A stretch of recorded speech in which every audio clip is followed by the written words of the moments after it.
Today, we're going to the Guianas. Oh, here it is. It's in South America. The Guianas are actually a geographical area.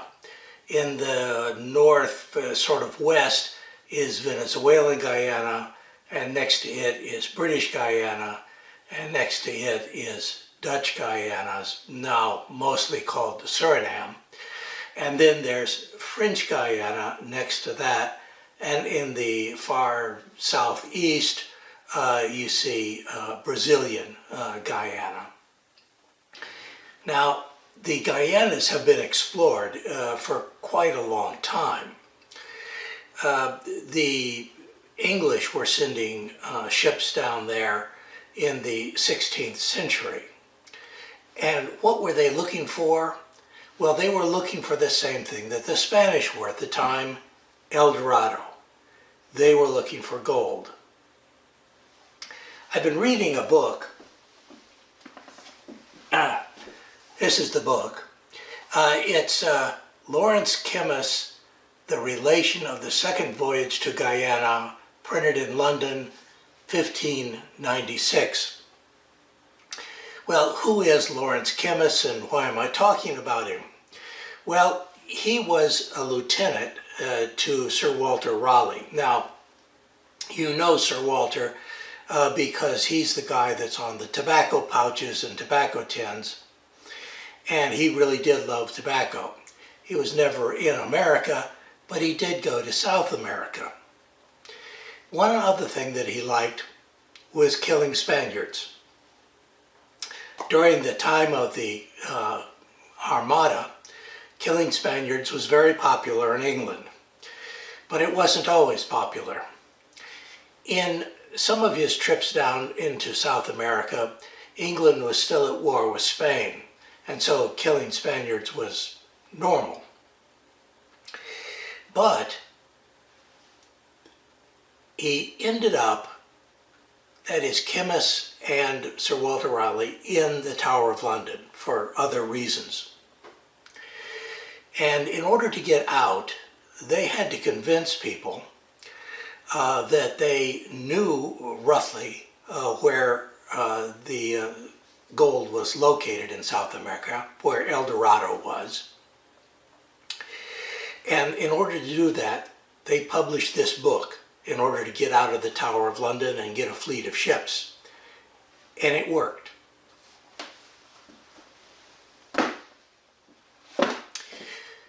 Sir Walter took his young son with him on this particular trip. And when Sir Walter got down to Trinidad, which was British at the time, he fell ill. And so Kemmis and his young son started exploring the Orinoco River area. Now the Spanish were already in that area, and there was a dispute between the Spanish and Kemmis's people. There was a scuffle, there was gunfire, and Sir Walter's son was killed. There are actually a couple of different stories on how the skirmish got started. Each side had its own version. But when Sir Walter found out that his son had been killed, he was extremely depressed. And he went back to London with his fleet, not having found El Dorado. And before he got back, the Spanish ambassador to England had already talked to the Crown and demanded the death of Sir Walter Raleigh. In any event, that's where Kemmis comes from and why we're talking about him.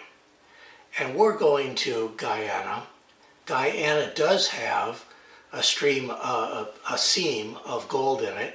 It is economic to mine it, but it's not the overwhelming riches that Sir Walter was looking for.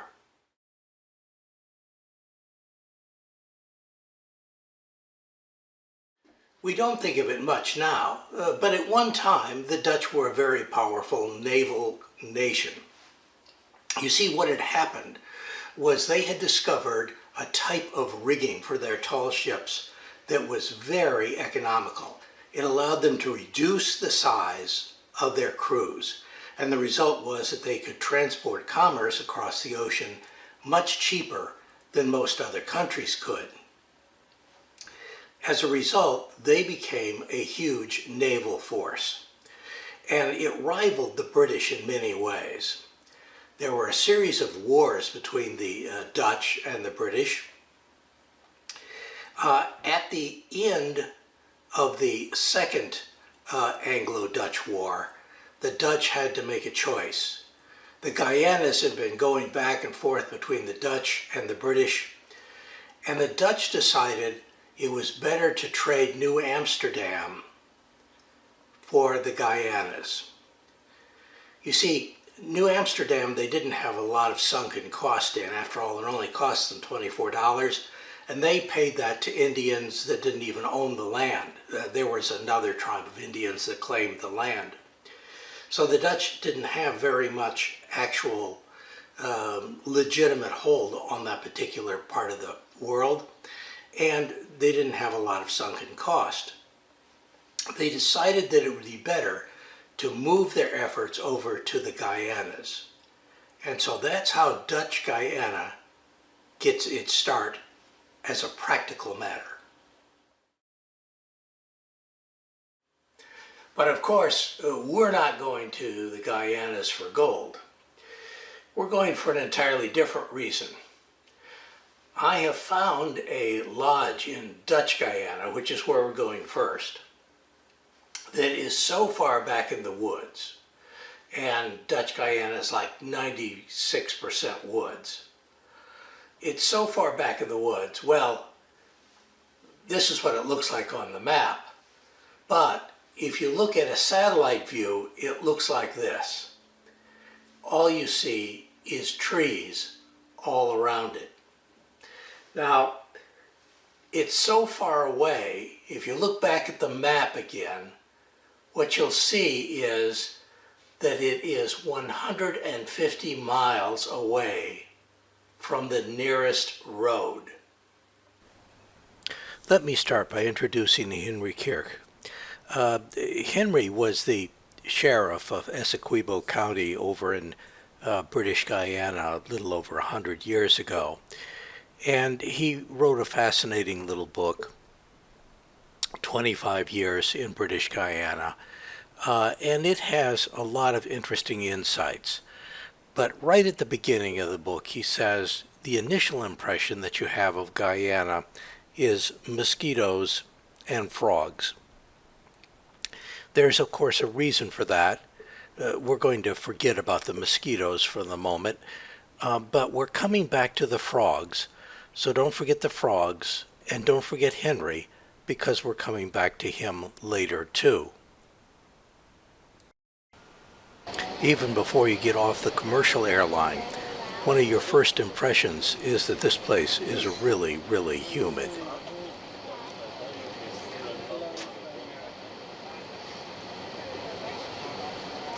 Your second impression of Guyana actually comes from the bush plane. You take off from a field at the capital, and you just fly over what seems like absolutely endless forest, broken occasionally, in fact fairly frequently, by streams. And the reason it's broken by streams is because this place gets a lot of water. In fact, you really can't get away from the rain. It's raining almost every day, and it's raining almost continuously somewhere in Guyana. I brought in a pair of boots and a pair of shoes. The boots I'd had for 20 years or more, but this swamp really got them. They were continuously immersed in water. They never really got a chance to dry out. And the glue gave way on the soles, and the soles eventually came off. As a matter of fact, that only took a couple of days. Then the shoes did exactly the same thing. Both soles on both sets of shoes came off. And they had to, my tour company had to send in more shoes for me, and they flew them in on an airplane very much like this one. Now that's airmail special delivery. By the way, I've never actually flown over a rainbow that I can remember, but I did this time. You find me somewhere over the rainbow, bluebirds fly, and the dream that you did to, oh why can't I? But let's get down to earth now at Caballebo.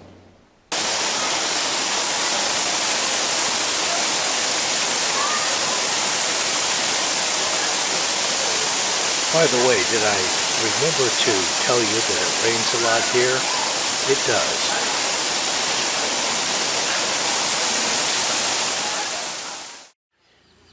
This is Jerry. He's the resource manager here. Jerry, how did this location get started? Well, to start with, in the 60s of the previous era, they were, as part of Operation Grasshopper, they set up a lot of airstrips all over the country to do some exploration. And Caballebo was one of these places. And except for that, Caballebo was a special place because here was supposed to come the second big lake for the energy sector, for bauxite industry. Okay, so they established this landing strip in order to do what, bauxite mining? Yes, the bauxite mining would be here in the Bakhuis, and the second lake here was to provide energy, Electricity. electricity Yeah. for the bauxite industry. Okay. So that was back in the 60s. This was back in the 60s. Then what happened? So, since the bauxite industry collapsed, and then we had the 80s, of course, we had a civil war and a revolution here, so everything got abandoned.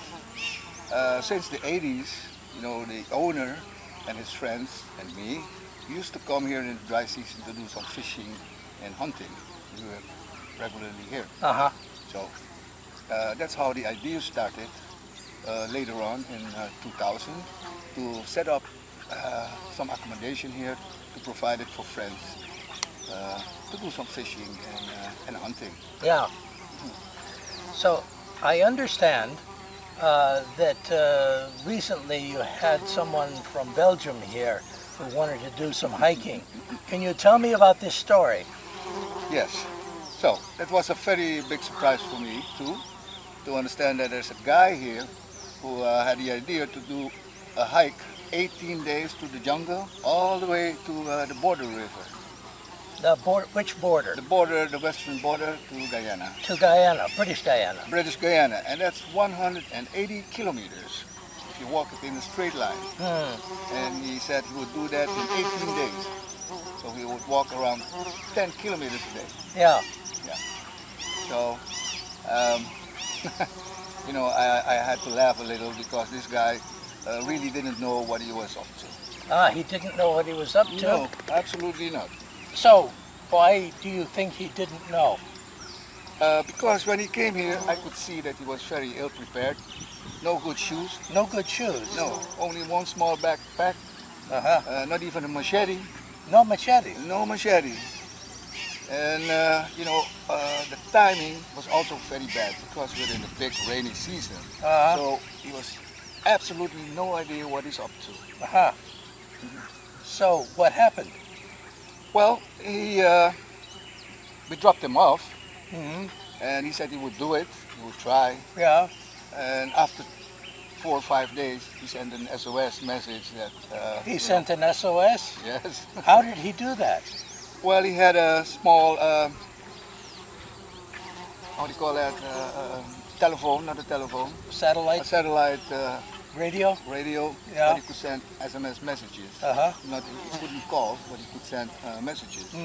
So he sent a message for his son and asked for help so that the son could contact us to pick him up because he was stranded. So how did you pick him up? Well, we couldn't pick him up on the position he was, where he was, but we could send him the coordinates of the river. So we told him the only way to pick you up is that you have to make your way back to the main river because it's impossible for us to come and pick you up in the middle where you are. So he did have GPS? He had a GPS. Uh-huh. Right. Okay. And when you picked him up, what did he do? Well, you could see that he was very glad. He spent 6 days in the jungle, and we could see that he lost almost 3 to 4 kilos in these 6 days. So he lost, what, 10, 15 pounds? More? Yeah, like 8 pounds. Yeah. At least 8 pounds. Yeah, okay. So, how far did he get? Well, in a straight line, he was 5 nautical miles, so like 9 kilometers. That's from this position here to where he was 9 kilometers. So the average speed he made, or the distance he covered in one day, was not more than 1 kilometer or 1.5 kilometers. So it would have taken him 200 days maybe to get to the border at that speed? If he would manage to make it. Yeah. Yeah. So why did he think he could make it through this jungle?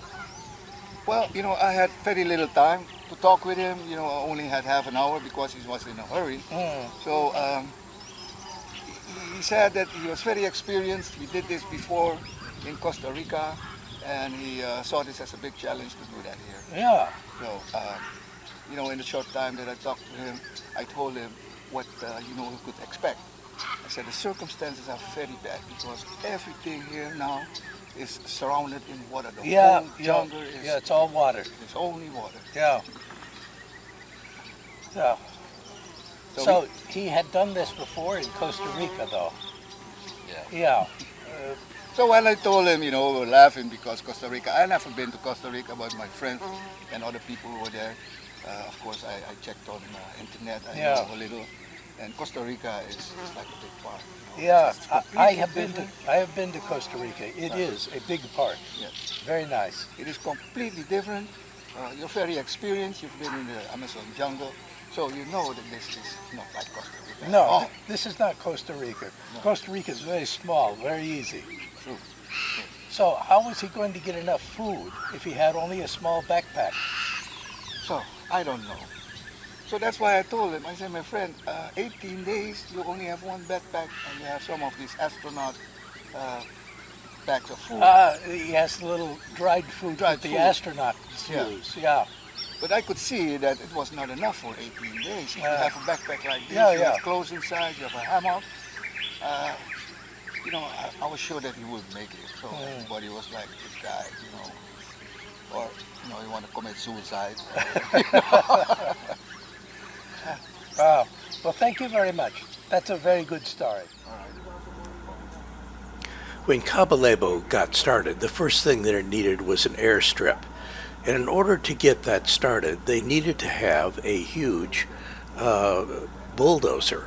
This one was made in the 1950s, and it's extremely heavy. I was told that they cut a road alongside the river. But I can't imagine coming in with a bulldozer that way. I can imagine putting it on a raft and floating it in.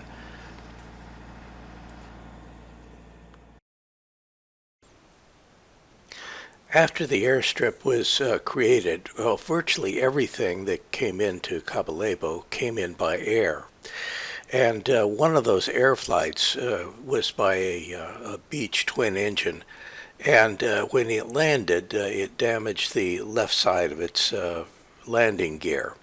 It proved to be uneconomical to repair, but they used the caterpillar to pull it off into the jungle, out of the way, and out of sight. And when they did that, they also stripped all of the important electronic gear out of the aircraft. The engines are gone, the electronics are gone, and so forth. But the airplane is still back in the jungle, just off the Caballebo Lodge site. As afraid as wild animals often are of people, that fear is often overcome because the lodges have food. And the animals often will come out of the jungle in search of it because the jungle, frankly, doesn't have as much food as you would think. This happens to be a tapir. That's the largest land animal in South America, and it weighs usually a couple of 100 pounds or maybe even 300 or 400 pounds. And curiously enough, its relatives are not what you might expect. Looking at it, it looks like it might be related to a pig, or looking at the nose, you might think it's related to an elephant. But in fact, its closest relatives are the rhinoceros and the horse. Now, one of the indicators of that is the toes. The tapir has 3 toes. The rhinoceros also has 3 toes, and the horse used to have 3 toes when it was a forest animal, but when it came out on the Great Plains, it lost 2 of those toes so that it could run a little faster to keep ahead of the predators. In addition, the tapir has a small mane on its neck, and the feces of the tapir look very much like the droppings that a horse might leave behind. Also, if you take a look at the jaw is pretty clearly the jaw of a horse. These tapir are so well domesticated that one of them you can actually touch. The other one is still a little bit skittish, Their names are Max and Brutus. Oh, and the reason that there is no swimming at the lodge, at least not in the river, is because there are red-bellied piranha there. Most of what I want to see is on land, but the easiest way to get around to any particular location, because the water table is high, is by boat. But once you get to the location, you need to get out on the mud. This is one of the places in the world where you could catch your death of mud. Twice, while walking through the woods, my guide told me that he thought there was a jaguar nearby, and I asked him why, and he said because he heard something and because he saw a flash of brown. But then he admitted it could have been a puma or maybe even a deer. I assured him it was probably a deer. But just that same day, we came across the footprint of a large cat, and a jaguar did appear on the runway across from the lodge. This plant, my guide told me, was a cure for the venom of a fer-de-lance. A fer-de-lance is basically a rattlesnake without a rattle, and if you're going to be bitten in South America by a venomous snake, it's the fer-de-lance that probably did it. Digging in the leaf litter, we discover a green-striped poison dart frog. What you do is you pick up this frog with a leaf, and then you take one of those needles that you see across from it, from a palm tree, and you rub it on the back of the frog, and then you put a little bit of cotton on the end of the needle, and now you have a blow dart for your blowgun. But if you're running an aquarium or something and you want to keep poison dart frogs, they're frankly a little bit too dangerous as long as they have the poison. The way to get rid of the poison is to simply stop feeding them ants. The poison dart frogs convert the ants' formic acid into their poison. These, incidentally, are army ants, and the ones with white helmets on are the soldiers. This animal is an agouti. It is a rodent, and the Dutch at the lodge referred to it as a rabbit without long ears. In addition to the agouti, the forest here contains most of the animals that you would expect to find back in the Amazon, and one of the easier ones to find are the monkeys. There's several different varieties. There are squirrel monkeys, spider monkeys, and howlers. In this neighborhood, it happens that the howlers are red howlers instead of black howlers. The spider monkeys have the most prehensile of all the tails. It's virtually a fifth hand. When I was in Africa, one of my guides said that he thought that that was a myth, something that you only found in cartoons, that would have monkeys hanging by their tails, because in Africa and Asia, the tails are not prehensile. They just hang down from a branch. Only New World monkeys know this trick. The local crocodilians in South America are primarily caiman, a type of alligator actually, although not a true alligator. This happens to be a smooth-fronted caiman, which can grow up to about 8 feet long. It's considered a dwarf, however. Next, I'm going to show you something that's fairly common in the Amazon, but still quite striking. It's the morpho, or blue morpho, butterfly. When its wings are folded, it looks just like a leaf, but when it's in flight, it's very attractive, a very nice colored blue that flutters by.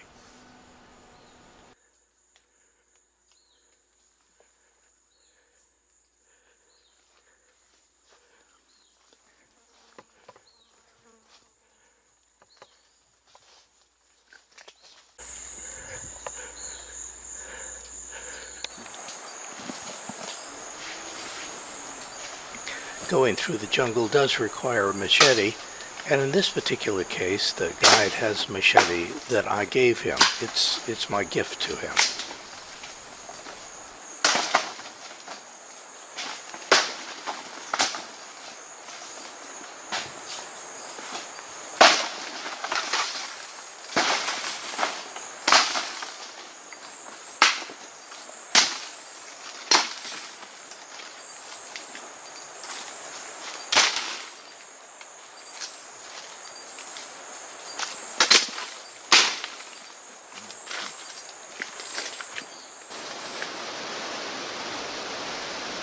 I forget, did I mention to you that it tends to get damp here?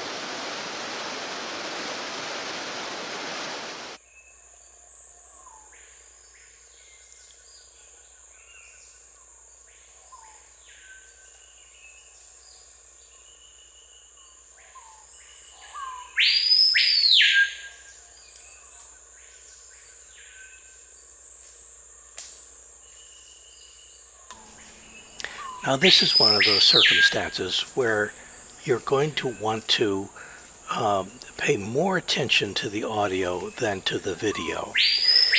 This bird sound can be heard all throughout the Amazon basin, but you'll also possibly remember it from various jungle movies, and it doesn't matter where the jungle is, the movie is likely to have this sound from this particular bird, although it's only in the Amazon basin.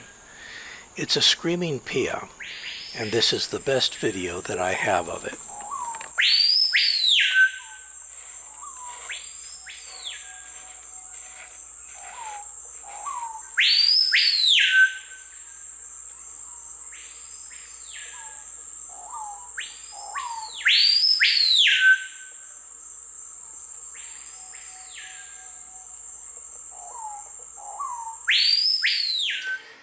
One of the books that I was reading in order to get ready to go to British Guiana was this one, Canoe and Camp Life in British Guiana by Charles Barrington Brown. Now he's writing back in the 1870s, 1880s, and he has some really fascinating stories in here, but there's one in particular that I want to focus on. And it's on the Waracaba Tigers.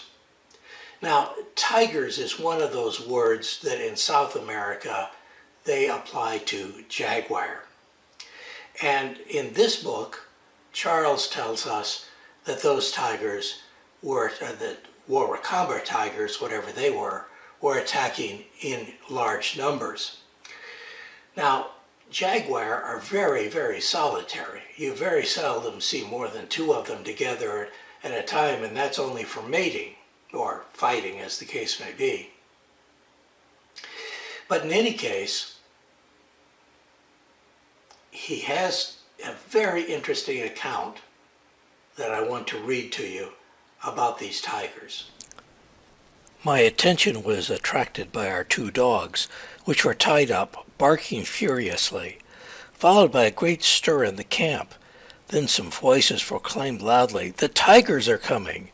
And one man called to me to come down as quickly as possible to the boats and bring my gun, thinking at the moment that a couple of jaguars had been heard nearby. I seized my gun and made a rush down the slope to the camp, jumping down the low bank, eager to get a shot at one, when to my surprise I found the beach deserted, where some 20 Indians had been camped. There was now not even a hammock left. All had suddenly and completely vanished, leaving only 2 or 3 smoldering fires and their hammock poles.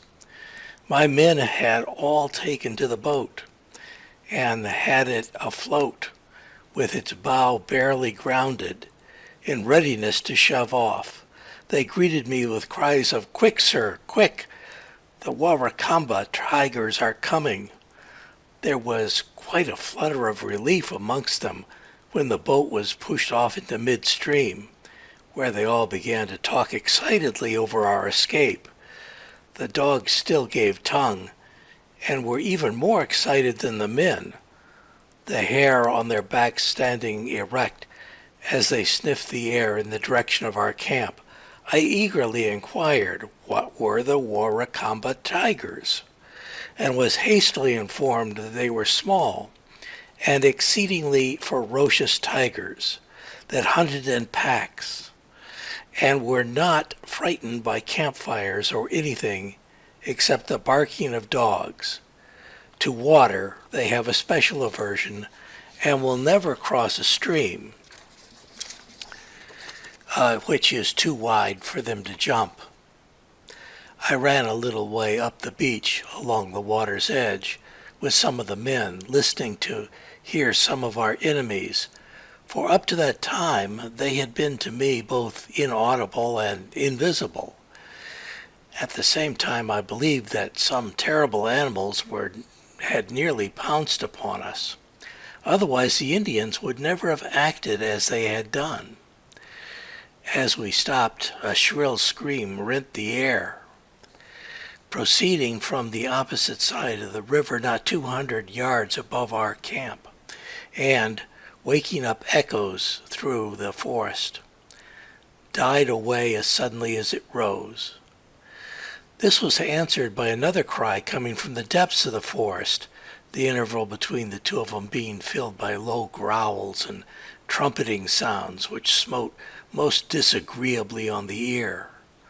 Although I knew I was perfectly safe from any attack from these animals, whatever their nature, having the river between us, yet I felt a sort of creeping sensation of horror pass through me at the first shrill cry I heard. Gradually the cries became fainter and fainter as the band retired from our vicinity, till they utterly died away, seeing nothing of them and only hearing their diabolical screams. I pictured them in my mind as a withering scourge sweeping through the forests. Walking on to the upper end of the beach, we met one of our Indians coming back, who said that he had been the first to land and rim up the beach, when he had seen 5 of the tigers come out of the water's edge, and after walking a short distance along it, turned into the forest again. A couple of decades later, there were 2 people that were down in Guyana that wrote books. This one by Henri Charrière, 25 years in British Guyana. He was a sheriff down there and a justice of the peace at one time. And he talks about the tigers. And this one by an ethnographer among the Indians of Guyana, Everett F. Imtoon. Now, both of these are writing a couple of decades after Charles, and they quote from Charles Barrington Brown's description of the tigers, and they look into it. And what they discover is maybe 2 or 3 people, Westerners, had claimed to see the tigers. So there's not a lot of accounts of them. And some of the accounts were clearly fabricated. But a couple of them were pretty solid. Now, some of the speculation is that these tigers were actually a family of puma, perhaps. But the general thought nowadays is that they were probably the bush dogs. The bush dogs that make that sound like the Waracaba, the trumpeter bird. Imtoon writes, one of these 3 witnesses was my friend McTurk, a man thoroughly acquainted with the forest and its inhabitants, and incapable of telling what he did not believe. He told me that while walking through the forest from the Essequibo to the Kayatura Fall, his Indian companions suddenly became terrified and declared that there were Waracambas in the neighborhood. Sounds were audible which McTurk thought were those of the Waracamba bird. Shortly afterward, a single tiger, a slim mouse-colored beast, was seen, but nothing else happened. The same informant told me that he has on several occasions seen the tracks of the pack, which seemed to him to be composed of animals of all sizes, from that of a cat up to that of a full-grown jaguar. Another witness was an Indian on the Pomeroon River, who told me that the pack consists of 2 large and many small individuals, all gray-colored except for a small mark over the eyes. The third witness was a Portuguese policeman famous for many expeditions into the interior, who assured me that he had met up with a flock of Waracaba tigers and had been obliged to take refuge in a tree from them. But his further account was evidently much exaggerated. Now the tigers got their name, Waracamba, because they sound like a bird that the local folks call the Waracambra. And the Waracambra sounds, well, in English it would be called a gray-winged trumpeter.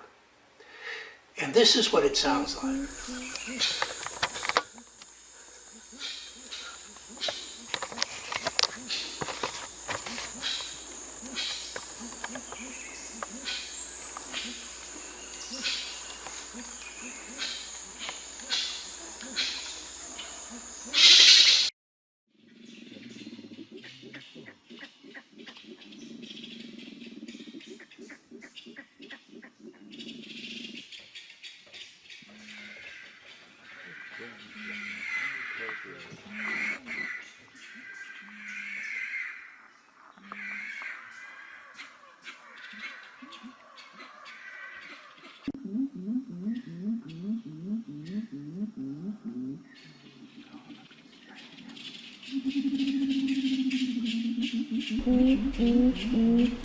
The gray-winged trumpeter makes 2 kinds of sounds.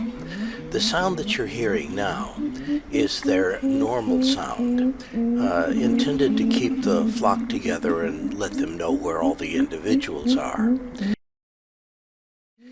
But the gray-winged trumpeter is kept as a domesticated bird and as a watchdog, if you will. And it will give an alarm if anything untoward is happening.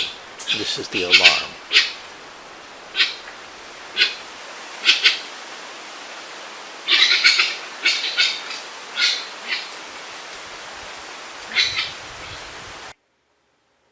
Now I want you to compare that to something else, and that's bush dogs. Bush dogs were virtually unknown at this time. As a matter of fact, the first time that scientists ever identified them, they were identified from fossils that were found back in caves, and the Western scientists all believed that those bush dogs were extinct.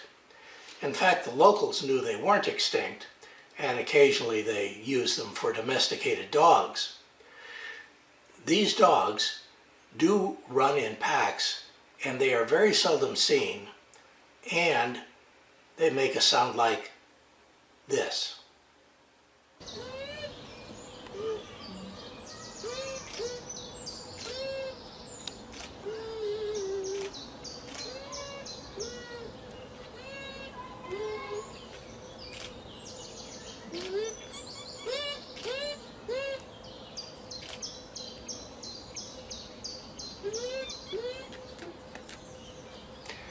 Now, the Waracambra, that is the bird, and the bush dogs sound remarkably similar. However, who would mistake a bush dog for a tiger? For that matter, who would mistake the bush dog's sounds for a diabolical scream or anything else that they were talking about almost? For example, the bush dogs have webbed feet, and they are not afraid of water, although some of the other traits that are assigned to the Waracaba Tigers do match them. Incidentally, these bush dogs happen to be in the Little Rock Zoo. The Little Rock Zoo is one of 7 zoos in the United States that has them, and they're pretty much going out of style. In any event, let us get up to speed on just exactly what a bush dog really is.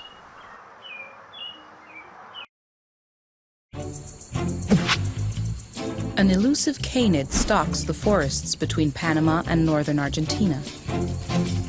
This jungle specialist is a world champion in hide and seek, a species so rare that it was thought to be extinct.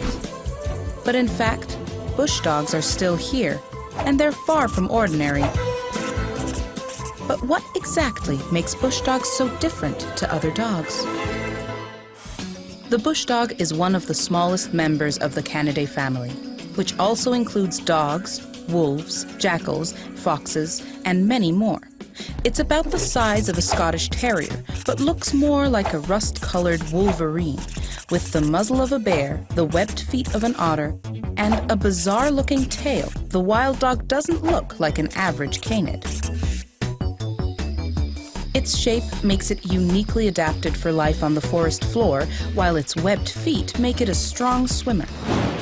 In fact, bush dogs are almost amphibious. They prefer to live near water, such as rivers and swamps, especially in South America and parts of Panama and Costa Rica. But even in their favorite habitat, these hunters are rarely glimpsed. Paleontologists assumed the creatures were long extinct until living packs were found many years later. Due to the fact that they're so rare, very little is known about their life. What scientists do know is that they are highly social and hate being left alone. They spend nearly all their time in tight-knit family groups of up to 12 animals, and they hunt as a team, joining forces to catch and kill everything from birds and lizards to larger prey such as deer and capybaras. In every group, there are an alpha male and female that lead the pack. They are the only ones that breed in this society. The alpha pair mark their ownership of this piece of forest. Their urine smells strongly of vinegar, and this has given the diminutive dogs their other name, vinegar hounds. The message is clear. This is their hunting ground.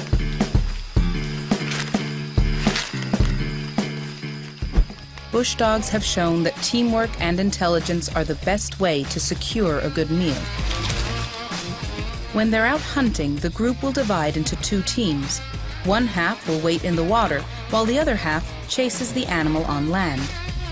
This time, the wild dogs are after coatis. The pack is fast, but today, the prey is even faster and flees into the trees.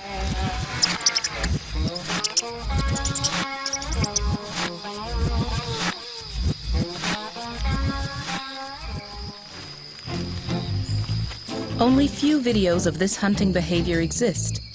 Bush dogs seem to have an uncanny ability to avoid humans and even their cameras. The little ninjas are so rare that even with hundreds of camera traps taking thousands of photos, scientists feel lucky to get even one successful shot. But their elusive behavior may be one reason why bush dogs have managed to persevere in numerous habitats. These are the most adorable animals that you've never heard of.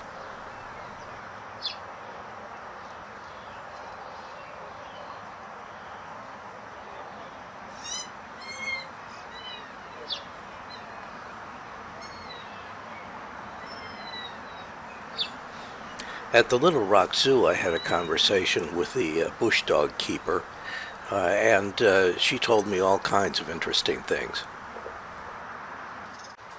You ready? So we have a male and a female. They're both geriatric. They're both very old. Yeah. So they both got some cataracts. As I understand it, the dogs only live about 10 years. Yes, our male's 11. So he's maybe got a year left, but he's showing his age. Come on, Oops. And he was in hospital not long ago, wasn't he? He was in the hospital. Our female was actually in the hospital yesterday. So she's on the mend. They got names, do they? Obi's our male, and our female is Selva. She actually came from France to be part of our breeding population here in the U.S. Unfortunately, she has only had one stillborn. She hasn't had any successful pups. So the population here in the U.S. is slowly but surely dying out. They're not very popular species. They're not very common. So as they age and pass away, we're not importing any more individuals. So eventually you will not see bush dogs in U.S. zoos anymore. Can you see their webbing? It's not super prominent like in otters. It's not quite as, it doesn't go quite as far down on the toes. Yeah, it's about half. Mm-hmm.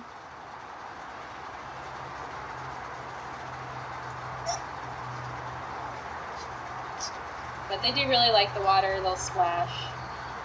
Sometimes we'll throw their food in there, give them live fish or ice treats, and they enjoy. What are you doing? Sharpening his teeth. I don't have many teeth left. Come on, old man.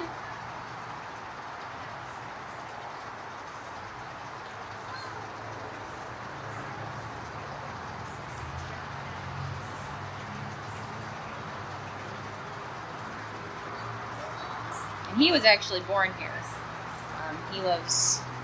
Came from San Antonio. He still lived with his two brothers, which groups of males is very unusual. Normally it's one male, one female, and their kids. But he, for whatever reason, got along with his brothers till he came here. Yeah, you have to wait for your food.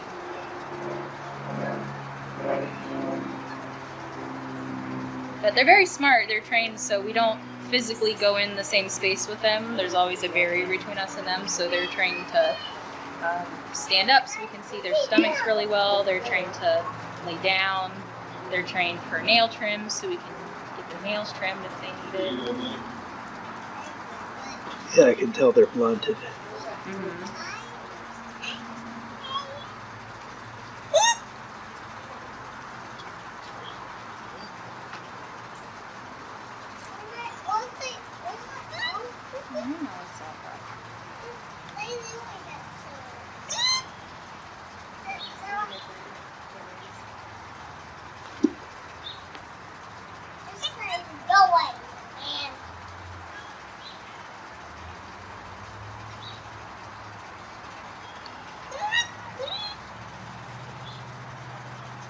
I just threw one. You didn't see it.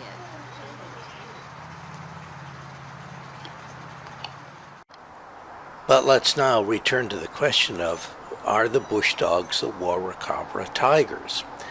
And initially, the answer is no, because after all, they're not felines. But ignoring that, do they otherwise fit the description? And the answer, once again, is not entirely. After all, the bush dogs like water. But the Waracaba Tigers, one of their main characteristics is that they hate water. Well, those two are very much in conflict. But in addition to that, the Waracaba Tigers have a blood-curdling scream. It's difficult to think of anything that the bush dogs do as a blood-curdling scream.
Oh, and by the way, bush dogs in some parts of South America are called zorro, which means fox.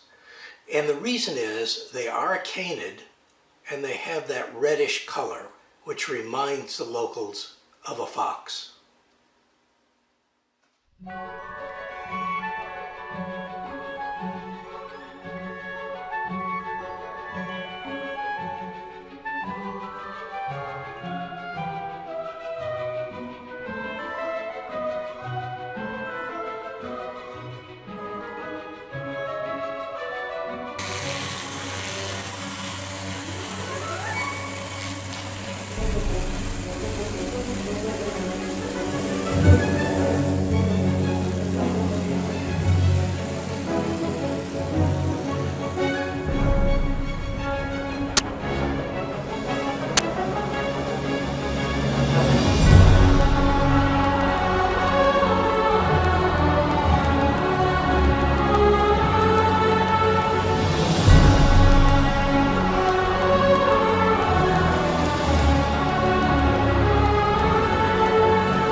Let's keep the milk coming on that one.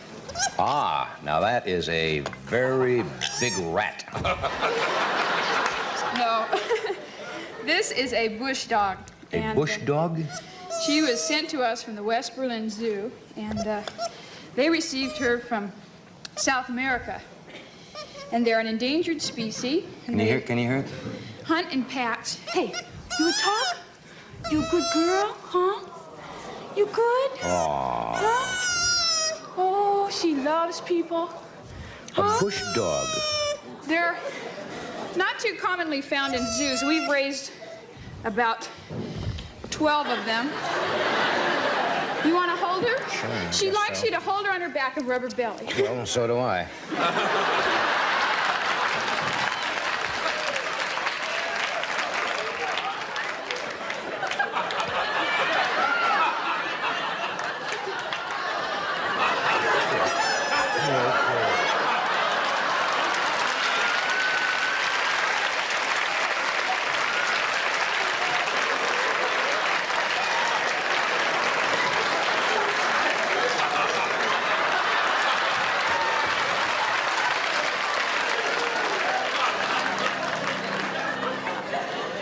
I'm in room 607. Look at this, going to sleep.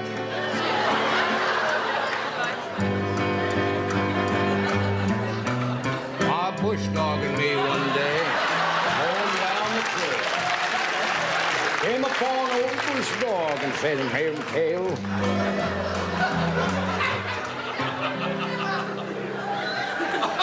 Is he dead? What is he?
We're moving now from Dutch Guiana over to French Guiana.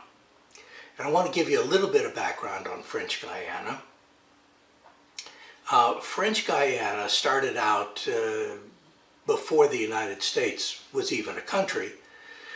France sent about 12,000 settlers there. 10,000 of them died immediately, tropical diseases, heat, that sort of thing. And the 2,000 that were left decided that it was not safe to be on the mainland. And so they found some islands just offshore. And they moved to those islands because the mosquitoes weren't as bad. The environment was much more sanitary. These islands they called the Salvation Islands. And one of these islands we're going to be talking about later is called Devil's Island. Remember that name. We are coming back to it. One interesting fact is that French Guiana is actually a part of France. So that when you go into French Guiana, you are effectively going into France. It's as much a part of France as Alaska or Hawaii are part of the United States. It's an integral part of the country. At one time, Dutch Guiana was also an integral part of the Netherlands until it declared independence. In any event, going into French Guiana is going into France, and the customs and immigration laws and the currency is all going to be exactly the same as it is in France.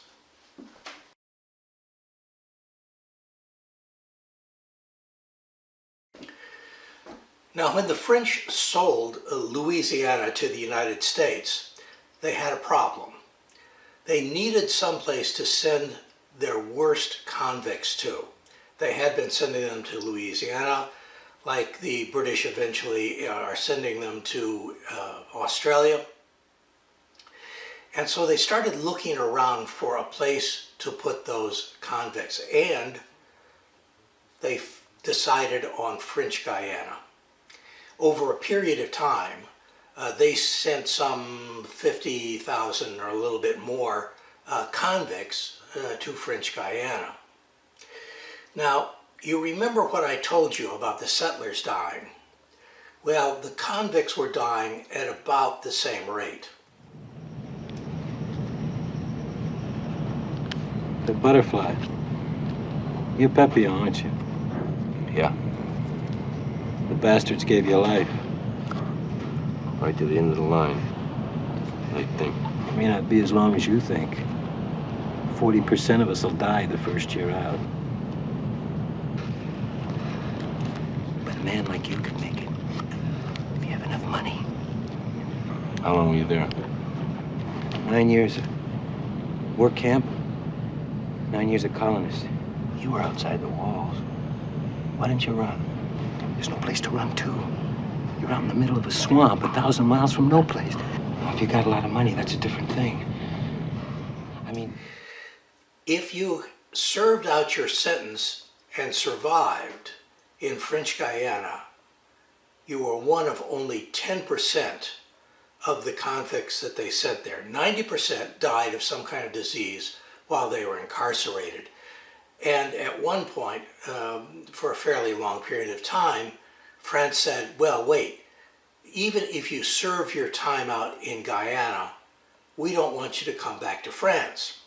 Instead, what we want is we want you to stay in Guyana for a period of time at least as long as your original sentence was.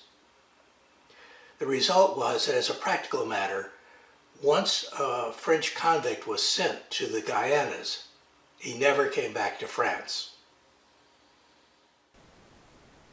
Now, in order to keep the colony growing, the new colonists needed to have wives.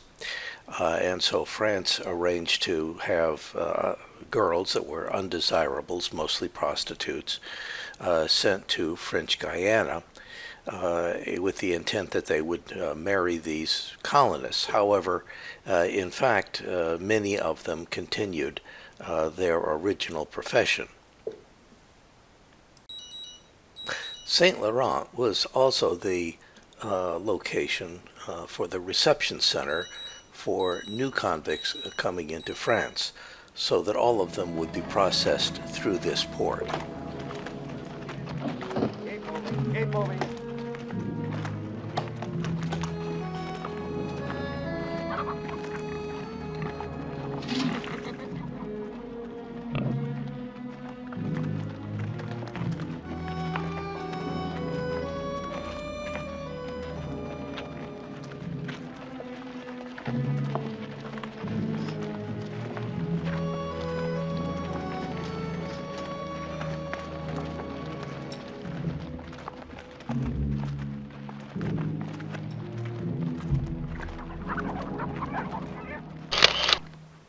The first stop is the transportation camp.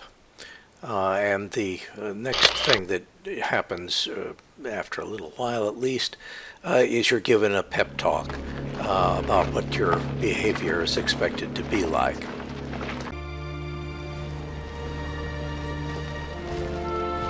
There was a huge gate. Over the opening, I read in large letters, Camp de la Transportation. It's the bagne, the man behind me murmured in a voice that was robbed of all hope. So this is where I live until I die.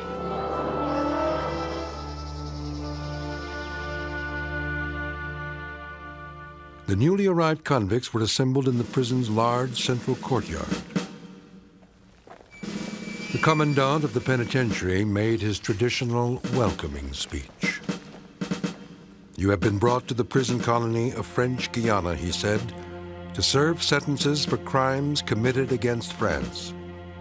Behave yourselves, and it will be possible to serve your term without suffering unduly.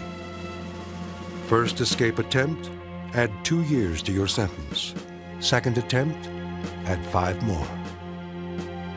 But escape is impossible. There are 2 constantly watching guardians at this prison: the jungle and the sea."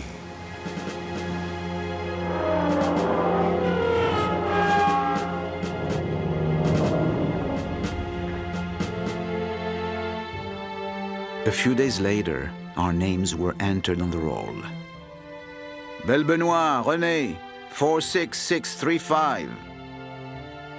The figures burned like a brand in my mind. I was the 46,635th condemned man who had arrived in Guyana since 1852. Next, you might be introduced to your accommodations.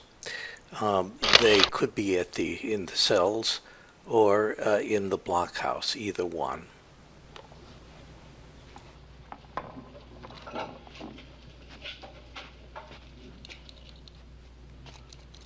I'm Jojo. Papillon. How do I look?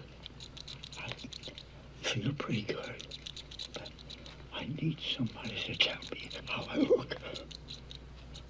Fine. You look fine.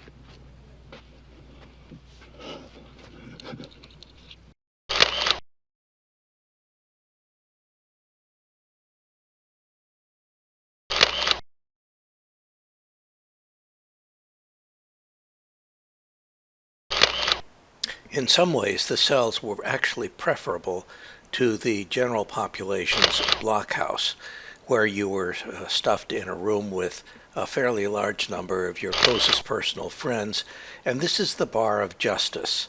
The bar of justice is what holds you in the bed. This is what it looks like. Your foot goes through that loop there, and the way that it does that is the bar is lifted up and the metal parts are taken out. After your leg chafed on this metal bar for a while, it must have been absolutely excruciating. And this is where the convicts would wash the guards' clothes. The Convicts did virtually all the labor that there was done in the camp. In fact, for all practical purposes, they entirely built the camp themselves.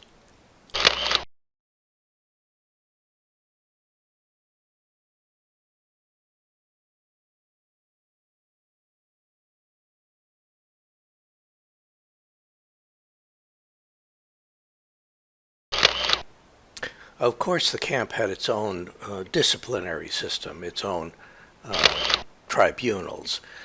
This particular camp seems to have been under Navy control because there was a Navy court-martial office here.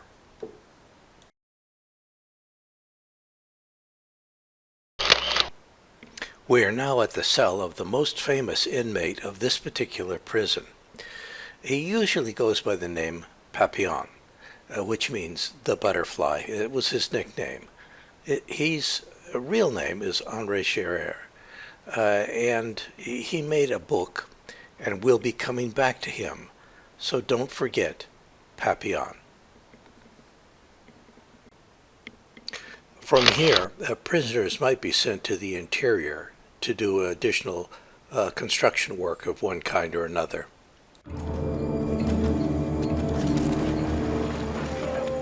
Men accustomed to city life in the temperate zone were put to work chopping down huge trees in the heart of the tropics.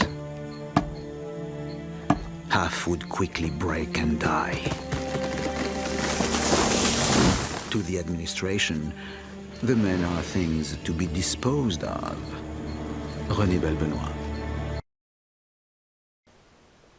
So if things were this bad, why not run away? The walls and the guards would not be enough to prevent an escape.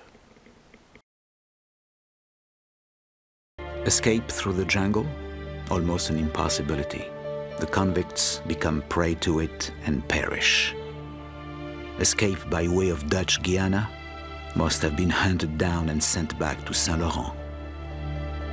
But there is the great and magnificent way of the sea, and this is the most dangerous of all. René Belbenoit. We'll take to the water later, but for now, we're heading for the swamp.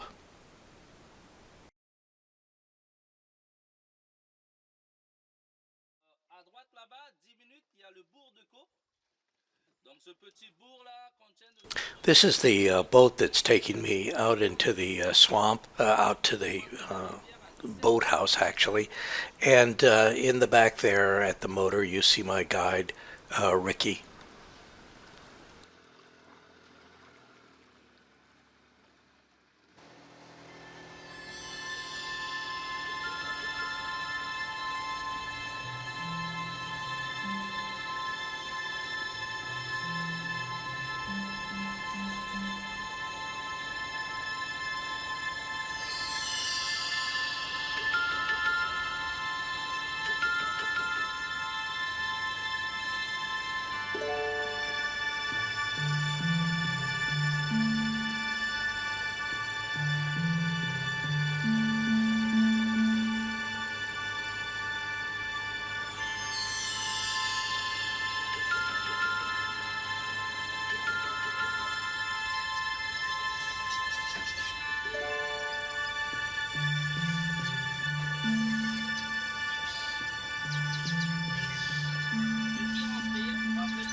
I was told that for the third year in a row it's been unusually wet in the Guianas.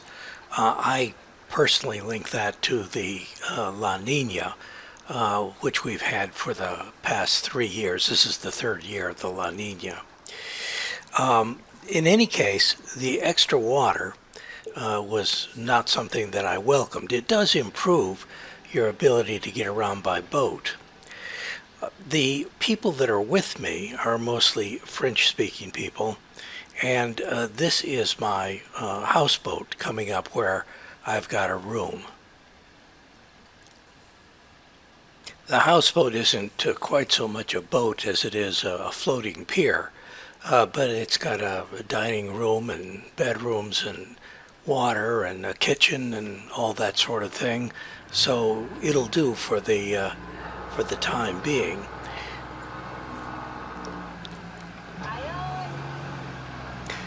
From our boat, most of what we saw were birds, but not the sort of thing that you would expect would cause terror in the heart of a convicted escapee.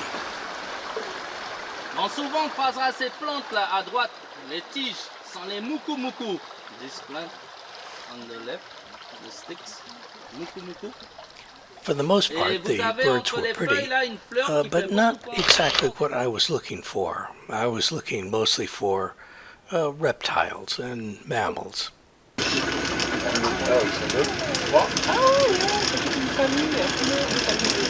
Les petits qu'on a vus ce matin étaient tout noirs, là c'est les grands.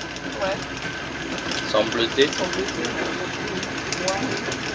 This swamp has lots of bromeliads in it, and the most obvious birds are the parrots and macaws. They're very colorful and very noisy.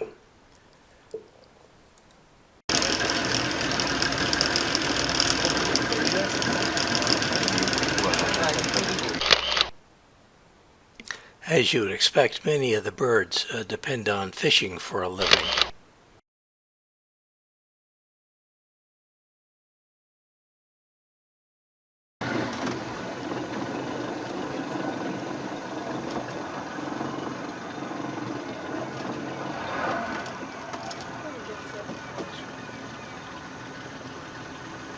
Now we have an eye test coming up in the next picture. Can you spot the bird? It's a nightjar, and he's sleeping during the day so that he can work at night.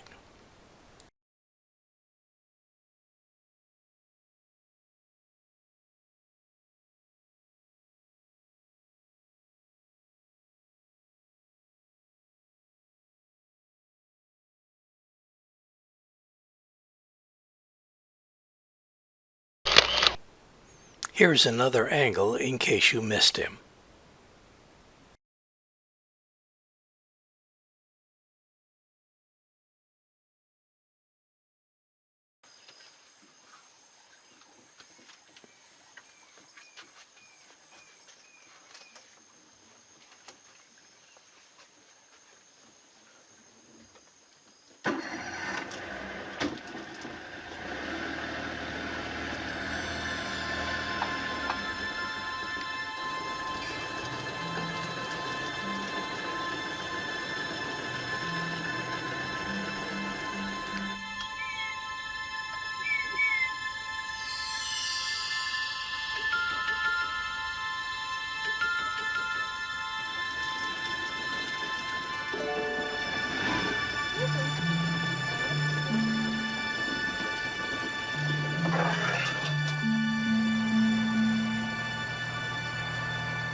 Seeing as though we can't find anything particularly dangerous that would intimidate an escaping convict in the swamps during the day, we're going to go out at night. And we'll be focusing on crocodilians. But first, we need to know what a crocodilian looks like and what kind you might find in this area as opposed to other areas, and what the differences are. Now, I'm not going to be talking about all of the possible crocodilians in the world. We're going to focus our attention on three generic types: crocodiles, alligators, and caimans. And of those two, it's the alligators and caimans that we'll focus on the most. First of all, alligators tend to have a snout that is more U-shaped. It's a broader snout. Crocodiles, on the other hand, tend to have a narrower snout and a more V-shaped snout. as you see here. Alligators and caiman are in the alligator family tend to have teeth that are visible only from the top jaw, whereas crocodiles, you can see the teeth from both the top and the bottom jaw, making them look much more snaggly. Let's focus on the alligator family now. There are only two places in the world where you can find true alligators. You know one. It's the United States. The other one, curiously enough, is China, where they only have a couple of hundred of them, and they are smaller than the American alligator. They're also edible and therefore endangered. Caiman are in the alligator family, but they're not true alligators. I've never heard a really convincing explanation of what the difference is between them, but one thing that I'm pretty sure of is that true alligators, like the Chinese alligator and the American alligator, can survive freezing temperatures. I don't know of any crocodiles or any caiman that can survive freezing temperatures. But the kind of crocodilians that they have in South America, once you go below the area where there are actual crocodiles, are called caiman, and there are a fairly large number of them. The spectacled caiman, for example, is relatively small, and the smooth-fronted caiman is fairly small again. It can come up to about 8 feet. Crocodilians do tend to be dangerous once they get above 12 or 14 feet in length. That is dangerous to humans.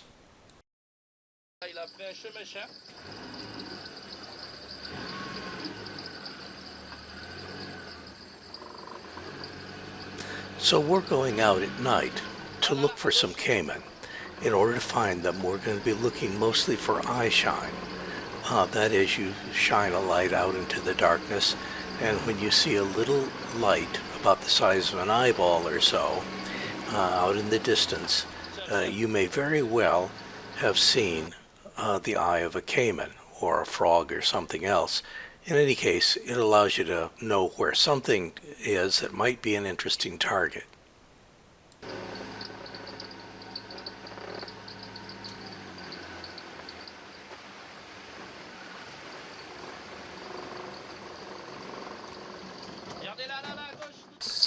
This caiman has submerged. Nevertheless, he looks like he's probably a spectacled caiman. Spectacled caiman only get to be about 8 feet or so, and therefore they're not usually considered to be extraordinarily dangerous to human beings.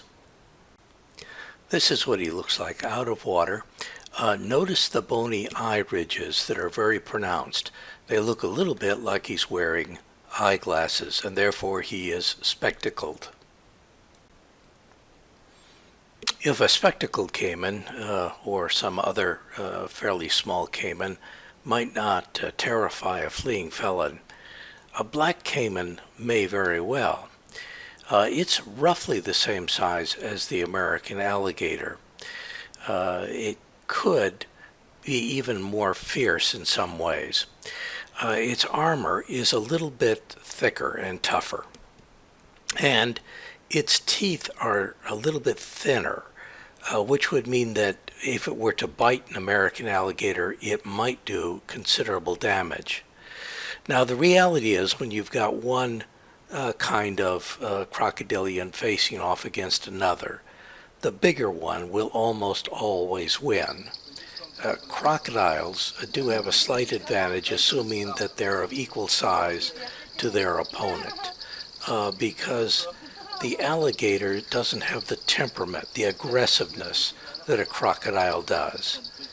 A caiman has a little bit more aggressiveness than an American alligator, but not nearly as much as a crocodile. So if the face-off is between an American alligator and a crocodile of the same size, bet on the crocodile. If it's between an American alligator and a black caiman of the same size, bet on the black caiman. This, I am told, is a black caiman. Notice that he's not entirely black. He is, however, submerged, and that does make it a little bit more difficult for you to see exactly what he looks like.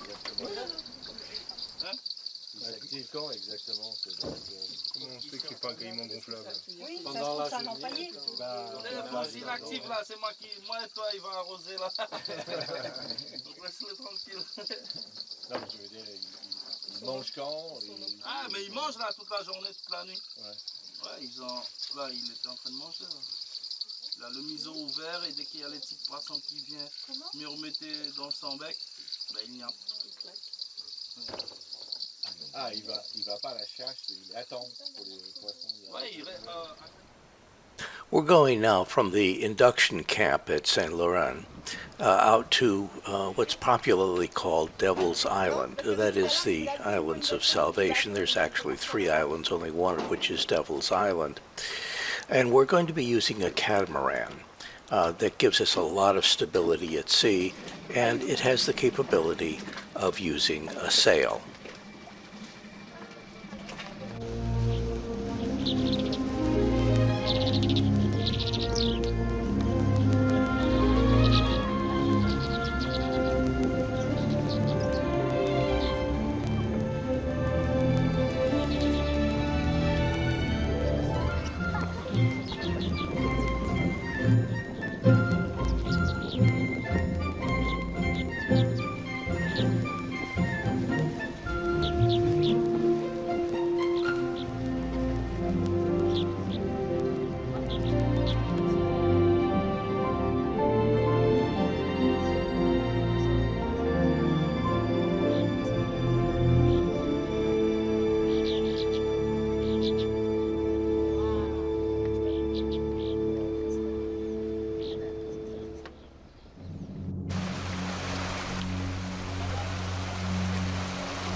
If you're familiar with, frankly, any of the music on this hour, you know that it comes from the movie Jaws. There is a reason for that. You see, there are sharks in this neighborhood, and the convicts who died were unceremoniously thrown into the sea, and they became fish food. The sharks were also caught and eaten by everyone, including the convicts. And so, to a large extent, you have a closed ecological system where the convicts are eating shark, the sharks are eating convicts, and so forth. This brings up probably the best actual factual account of a dramatic event that is in any fictional piece. It's in Jaws, and it's the story of the Indianapolis. And I want to play that for you. Right here, hold on. Hey, see that? You're wearing a sweater. Right there. Mary Ellen Moffat. She broke my heart.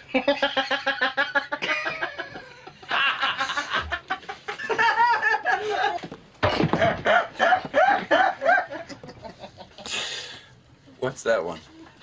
What? That one there, on your arm. Oh, well, it's a tattoo. I got that removed. Don't tell me. Don't tell me. Mother.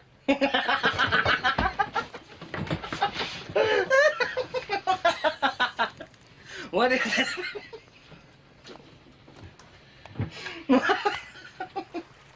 Mr. Hooper, that's the USS Indianapolis.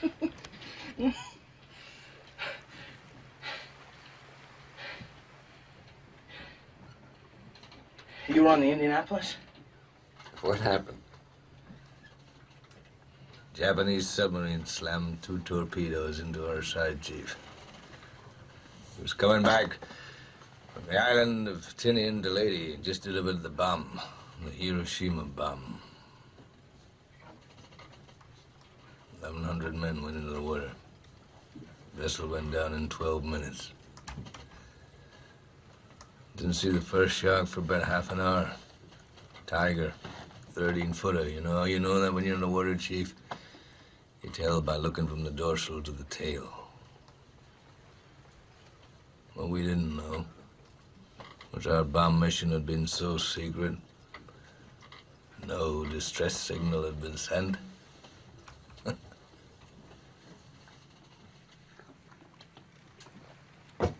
They didn't even list us overdue for a week. Very first light, Chief. Sharks come cruising. So we formed ourselves into tight groups. It's kind of like old squares in a battle, like you see in a calendar, like the Battle of Waterloo. And the idea was, shark comes to the nearest man, that man he starts pounding and hollering and screaming. Sometimes the shark would go away. Sometimes he wouldn't go away. Sometimes that shark, he looks right into you, right into your eyes. You know the thing about a shark, he's got lifeless eyes, black eyes, like a doll's eyes. When he comes at you, he doesn't seem to be living until he bites you. And those black eyes roll over white, and then you hear that terrible high-pitched screaming.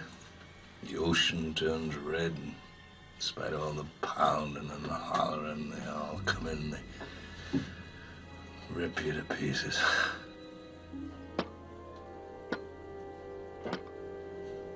By the end of that first dawn,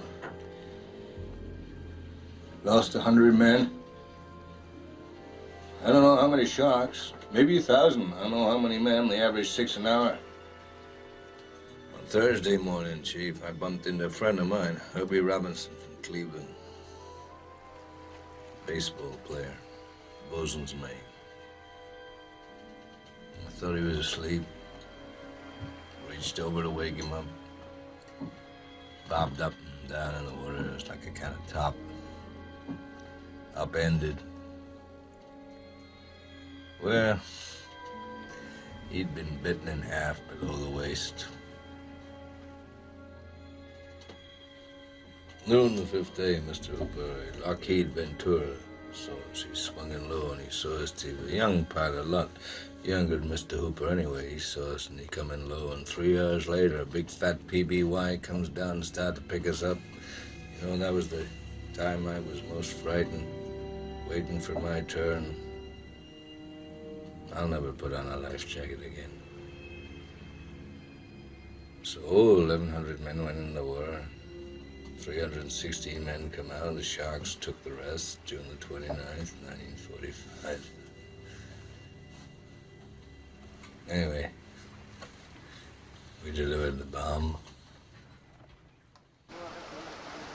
So why are these people going to the Salvation Islands? Well, it turns out that these are mostly or substantially local people and not tourists. And many of them have less interest in the old prison than I do. They're here because the shoreline along French Guiana on the mainland is mud flats, and it is shallow and not desirable for swimming. But the land out on the Salvation Islands has sand beaches, and the result is that swimming is more desirable there. Apparently, sharks are not an important factor. I noticed that there are a number of ships either headed out towards the islands or anchored at the islands that don't appear to be like the catamaran that I'm on. They don't appear to be taking tourists in or out. Instead, there's some kind of cargo ships. This one looks like a World War II LST. I learned that the ships are simply too large to go into port during low tide. The water around the mainland French Guiana is simply too shallow. They can go in high tide and discharge their cargo, but in order to loiter in the area, they have to go out to deeper water, and the water around the islands is deep enough for them.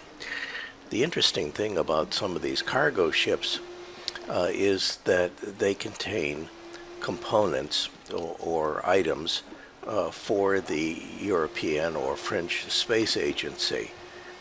Remember the Space Agency, we're coming back to it. We're going to be setting foot on 2 of the 3 islands.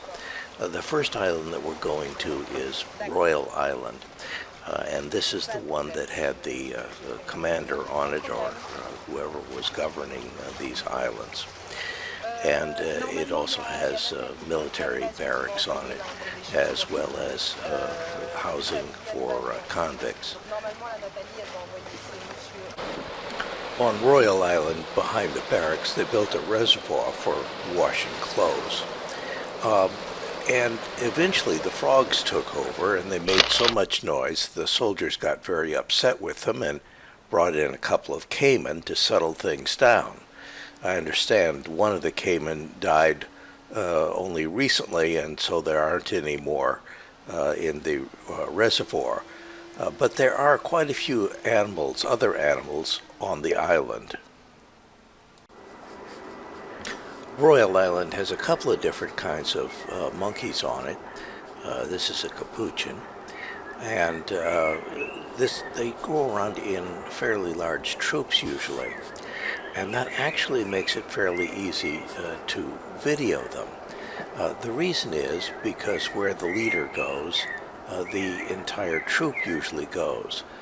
So you can see whether or not they're going to be going out on a particular limb pretty quickly, and one will follow the other out on that limb and do whatever it is that the preceding monkey did. In this particular case, there's going to be a leap involved.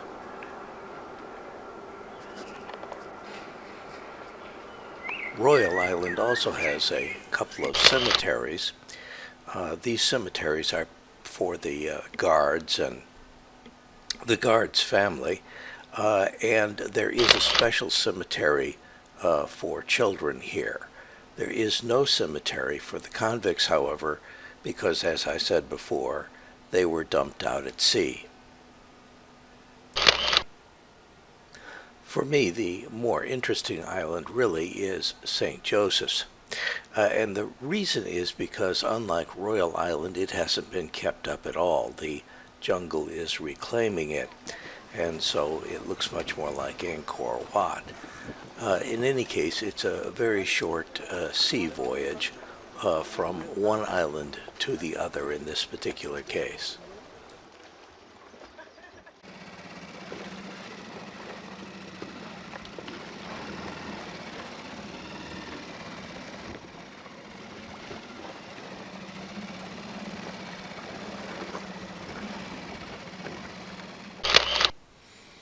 Although I came to the islands with a boatload of people, when I get to St. Joseph's and get up into the ruins, I don't see anybody hardly. I'm up here almost entirely by myself. It reminds me of Angkor Wat. The jungle is reclaiming everything and the buildings are deteriorating rapidly. As a matter of fact, Angkor Wat will probably be around a lot longer than the Devil's Island prisons on St. Joseph.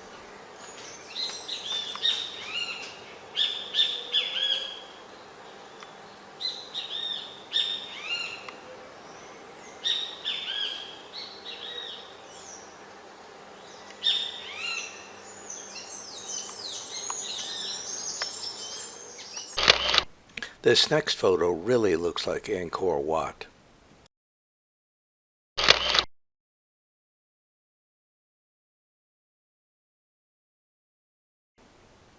In this solitary confinement section, you need to be absolutely silent while the guard walks above you in that walkway.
The building here at the far back is so close to collapse that it has been reinforced substantially by a lot of ironwork.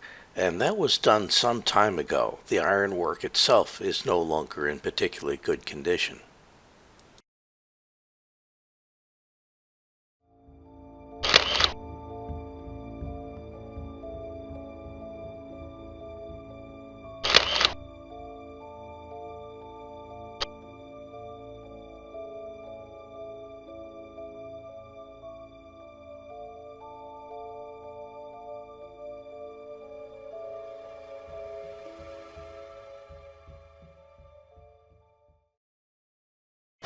This is Devil's Island, and the building there is the house that Dreyfus stayed in while he was on Devil's Island. And you can't actually set foot on Devil's Island. That's not allowed. It's said to be dangerous to land there. But frankly, I don't see what the danger is. I'm thinking there must be another reason other than the official reason that landings are too dangerous. to explain why you can't set foot on Devil's Island.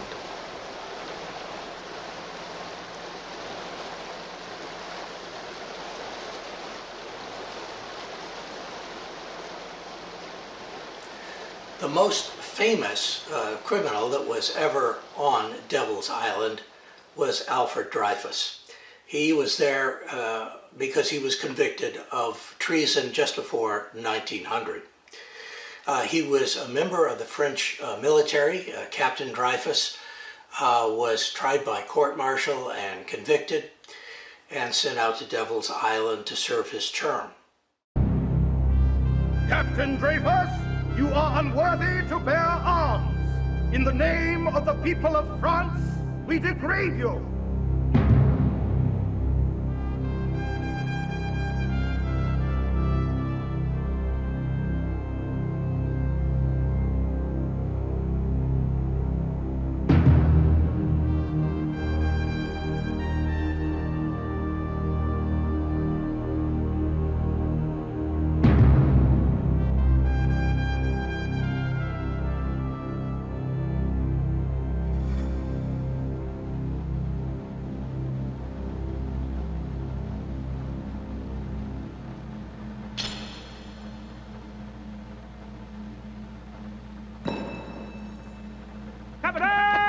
I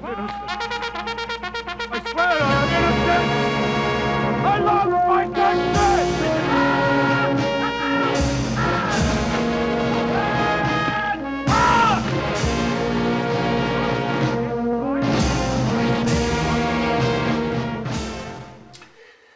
Shortly afterwards, new evidence appeared from a new intelligence officer that had taken over the intelligence section. Dreyfus worked in the intelligence section as well. The new officer discovered some documentation from a German liaison officer to Major Esterhazy, who was also an intelligence officer.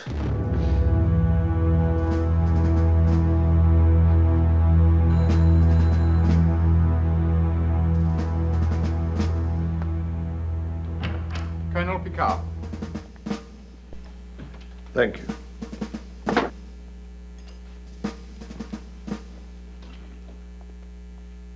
I have the honor, General Bordef, to report my assignment complete. No reason can be found for the treachery of Captain Dreyfus, because the traitor is, in fact, another man.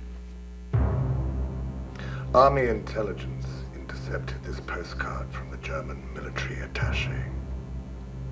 It was addressed to one of our general staff officers. Colonel Picard immediately sent for that officer's files, and in looking through them came across that officer's handwriting. It reminded him of the handwriting in the Dreyfus file. It turned out that that officer wrote the incriminating letter, not Captain Dreyfus. That officer's name is Major Count Ferdinand Wolfson Esterhazy. Esterhazy is really interesting. He was orphaned at the age of 9. He went to various French military schools, tried to get into Saint-Cyr, but he couldn't do that. Went to work for Pope Pius IX for a short period of time, and then at the Franco-Prussian War, his uncle gets him commissioned into the French Foreign Legion, which was irregular. It was an improper posting. In any event, he would have been thrown out of the French Foreign Legion, but for the fact that the war was on. And Esterhazy did a fairly good job as an officer. After the war, he did translation work for the French government, for the military. And the reason was because he had an Austrian background, his family did, and so he spoke German quite well. And he also translated documents down in Tunis. Now, down in Tunis, he struck up a conversation with the German intelligence officer down there, military liaison, the attaché. and it was considered to be a little bit too close, so the French moved him along to another job.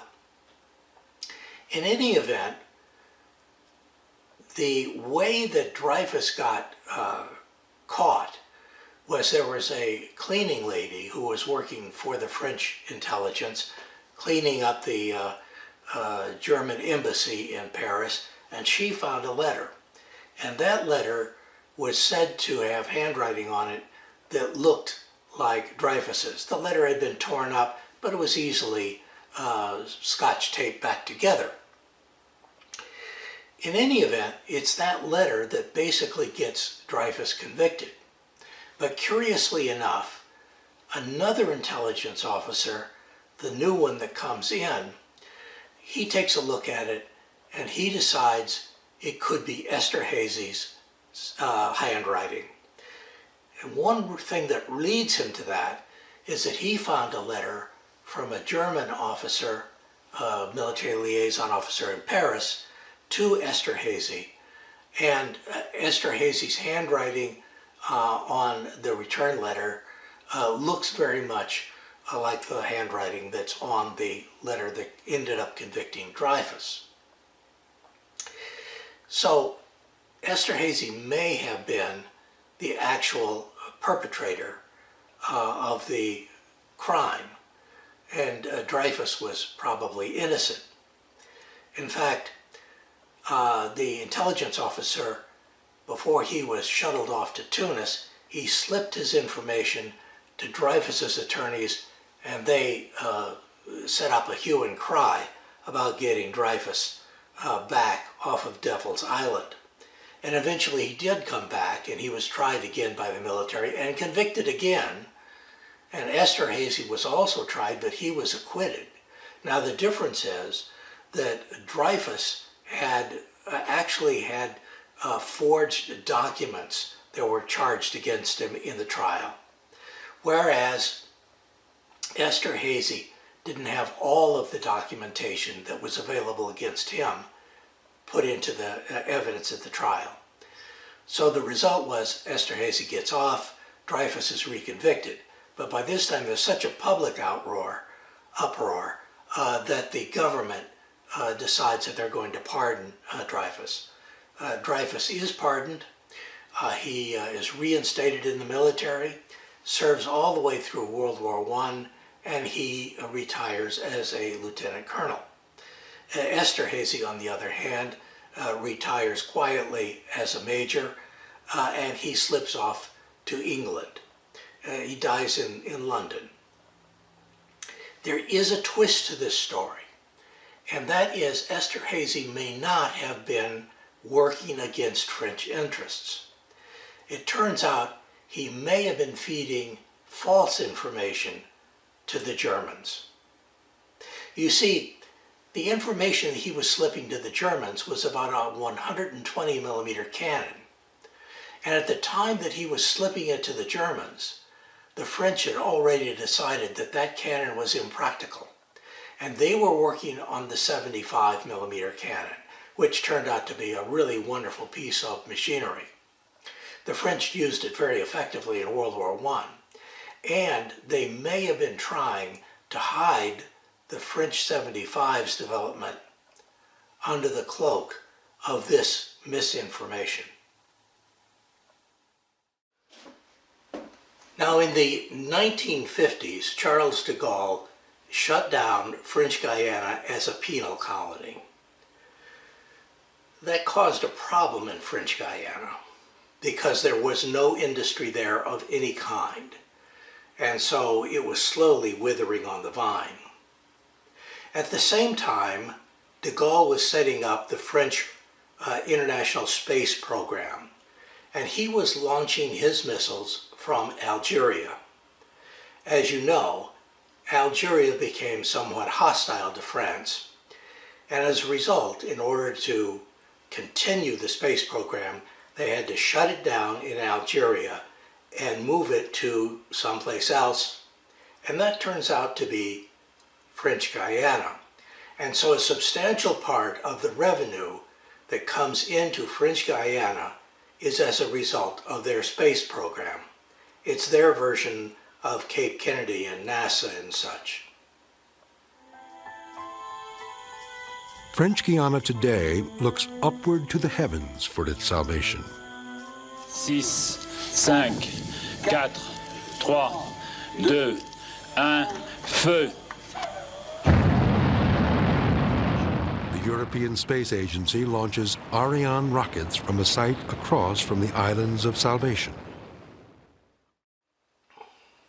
If you've heard about Devil's Island before, chances are that it was from a movie or a book named Papillon.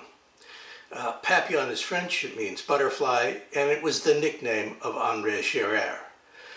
And he was convicted in France and deported to French Guiana, and he served time there, but he escaped the imprisonment. He ended up in Venezuela, where he was imprisoned again, and when he got out, he published a book under the title Papillon. Now, Papillon may not be 100% accurate. You see, in the end of the book, Papillon tells us that he escaped Devil's Island by creating a raft of coconuts. This may not be true, although French records do show that he was imprisoned in French Guiana. It doesn't show that he was imprisoned at any time on Devil's Island. In addition, other parts of the story are in doubt. The most likely rationale for explaining the book and the movie and the facts that are in it is that a lot of them are simply fictional. They may have been based on other prisoners' experiences in some cases, but probably not all of them by Henri Charrière.